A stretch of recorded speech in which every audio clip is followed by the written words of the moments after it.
For my beginners in real estate, welcome to the party. But there's some things that we gotta talk about if I wanna try to set you up to not make the same mistake that other people's do. So first thing I wanna talk to you about is your license is just your learner's permit. The education, the real education starts now. If there's one thing that your real estate license test did not prepare you for, it was doing the job that you're actually getting ready to do. There is no real estate test that I know of that gets you ready for the job you're about to do. So what do you do now? Well, you have to look at every single day as a learning opportunity. I'm going to teach you two words. I want you to write these down if you're watching. Please get a pen, write this down. You have to commit to pay the most expensive bill in real estate, the one that most agents are unwilling to pay. I need you to commit to pay attention. Everything that goes on, you don't just take and, you put in this, you got to ask the questions. Why am I doing this? What is this for? How does this work? If you understand the how things work, when something else comes along later on that's a little bit different, you'll know how to help yourself out because you understand how it works. You want to be learning constantly. And you want to make sure that everything that you see going on around you, you're paying attention to. I always train my agents to pay attention to what's going on in the news, what's going on in the financial news. Looking at the financial business news is going to give you things to help talk about what's creating the current financial real estate market that we see, because the financial markets, the economy in general, affects real estate. You want to be paying attention to all that and see how it's affecting how the market in your local area is. You want to know national news and also local news. It'll give you things to talk to your customer about that makes you not sound like you're brand new in real estate. It's going to make it sound like you're the kind of person that's paying attention. So that's huge. You want to always be working harder on yourself than you do on your deals. I'm not saying, please do not interpret that as to not work hard on your deals. You're going to work your ass off on your deals. That's what I expect. If you want to be great at this business, you have to work your butt off for your customers at all times. Understand this, when this deal is done, guess what's left? You are left with you. Have you done the work within that deal to make yourself the best version of you that you can be? And are you using your downtime as well as you should? I could tell you this, my first year I managed to make myself into a top producer in my first year. Every minute of downtime I could, I was going to the board and taking classes. I would look at the schedule of the classes the board had for the upcoming month. I would put them on my calendar and I would plan my business around taking those classes, because I knew when I came in, I didn't know enough to really do the job as well as I should. So I filled the calendar up with those things and I worked around it just like they were non-negotiables. I don't think I missed even one of the classes that I had scheduled for myself because I knew my customers deserved a great agent. And let's be honest with each other.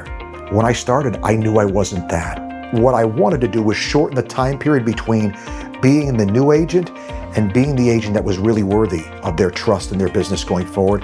And I chose to do that by cramming as much of that learning in and shortening that time period up as much as I could to become the kind of agent that's built the kind of business that I have, where customers come back to me. I haven't advertised in years. I not only get customers that come back, they send everybody they know. That's the goal, right? That's where we're looking to get to. That's where you want to be in this business. It's going to start by beginning well. You begin well, which is, I understand I have to get from where I am to where I need to be. What do I need to invest in me? How much time do I need to allocate to that to get me closer to that agent that customers don't want to do business without? They want you in on every deal. One of the key ways that you're going to do this is to learn to speak the language of investment. Understanding that the value of real estate is an investment value there too. There's appreciation they can expect. There's all these good things that come, tax benefits and all this fun stuff that most agents never speak to their customer about. They leave that stuff off the table, yet those things are incredibly compelling. We want to be bringing that stuff up in conversation with our customer as we can. Mr. and Mrs. Customer, you do understand if you buy this house, there's a reasonable expectation of appreciation. The history of real estate would indicate to us that this home price value will go up. If I take a look at the historical rate of growth of properties in this area, which is another investment skill set you should have. You should be able to look at closed sales and be able to tell how much the value of homes has been going up over time. If we carry that forward, Mr. and Mrs. Buyer, and you buy this house today for this number, if it just does what it's been doing historically for the last 10 years, this is what you can expect this home to sell for. Most agents never have that conversation. Let me ask you a question. If it was your money, if you were the buyer for that house, would you care about that? Of course you would. You're getting ready to allocate hundreds of thousands or millions of dollars to a real estate investment. Even if it's your home, it's still an investment. One of the key things I would tell you to never forget is every customer that buys real estate, whether they realize it or not, is an investor. If you can have that quality investment conversation, you're bringing more things onto the table you can talk about that makes the product you're trying to sell them a compelling product. You are competing for their dollars with every other thing out there that they could buy. Dinner at Longhorn Steakhouse, buying a model airplane, forget model airplane, let's go with a modern take, a drone to film. All of those are the things that take the money away from being able to have the down payment to buy your product. You're competing with them. You've got to give them a better reason to buy. That investment conversation is the way to take it up your game. One, most other agents can't have the conversation, so you immediately sound better than they do. And two, you're giving your customer a better reason to do what you're asking to do, additional features to your product that usually they haven't considered.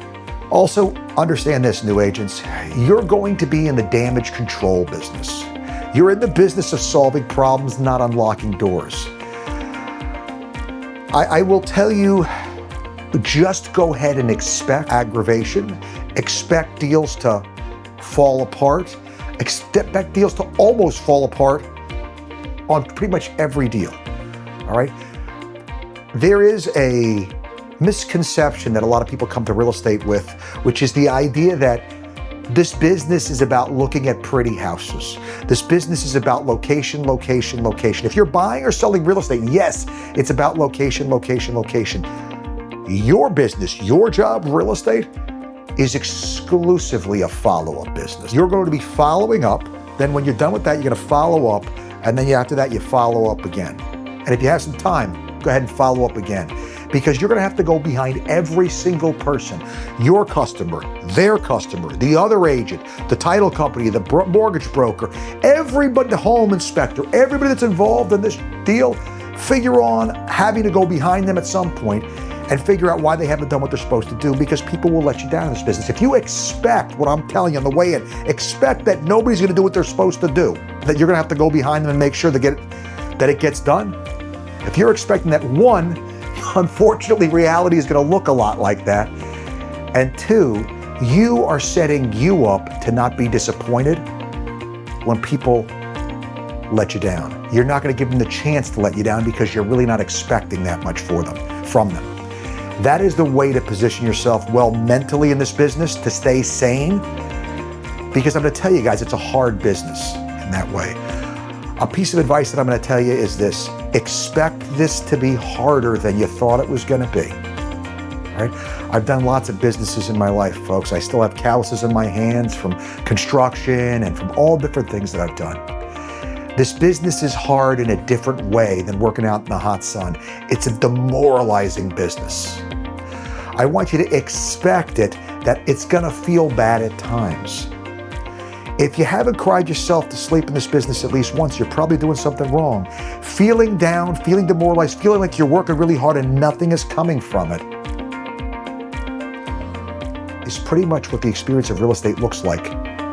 Not just when you're new. That happens a lot when you're new. As you get more seasoned, it happens a little bit less frequently, but it still happens. Sometimes markets change. Sometimes you're working for months and nothing closes. You're doing all the same things that always worked and they're not working anymore.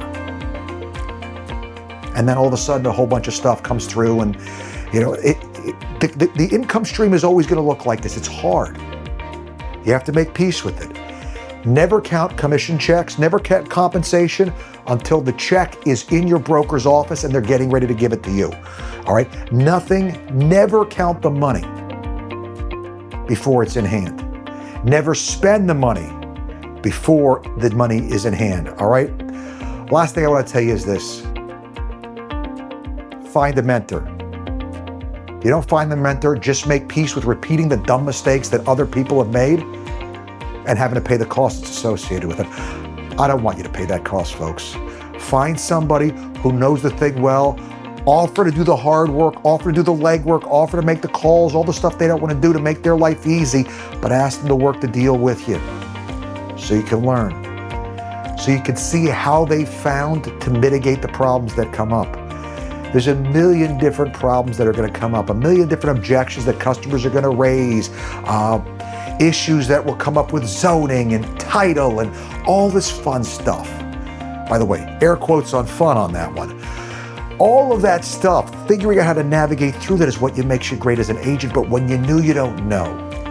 So you can make a choice.